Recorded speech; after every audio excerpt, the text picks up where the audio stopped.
Hi friends, welcome to Nischala's kitchen. ఈరోజు ఇంకొక healthy breakfast item సొరకాయ దోశ.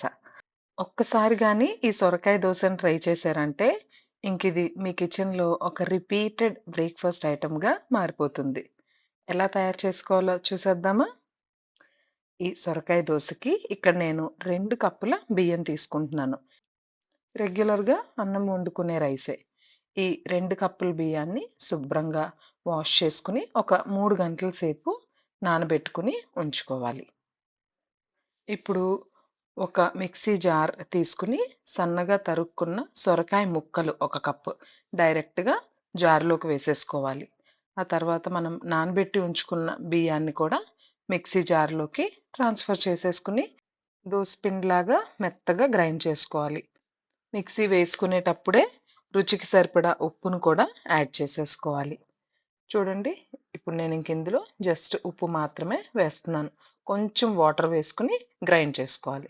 తర్వాత ఇందులోకి అరకప్పు సన్నగా తరిగిన ఉల్లిపాయలు, 2 పచ్చిమిరపకాయలని చిన్న చిన్న ముక్కలుగా చేసుకొని, ఆ పచ్చిమిరపకాయలు, సన్నగా చాప్ చేసుకున్న కొత్తిమీర ఒక అరకప్పు, ఒక 1/4 స్పూన్ చిన్నగా చాప్ చేసుకున్న అల్లం ముక్కలు వేసి బాగా పిండిని కలుపుకోవాలి.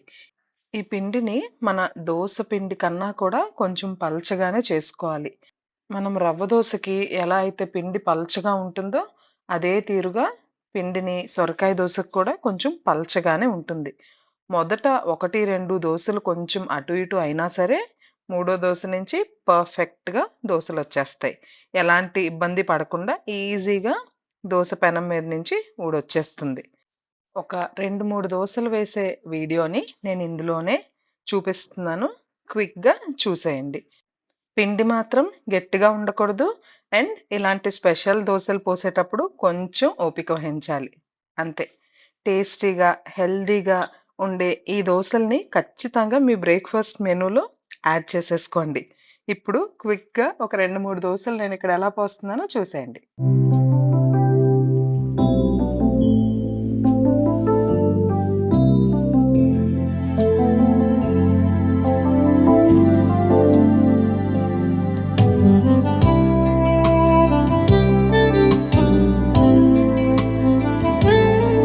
చూసారు కదూ!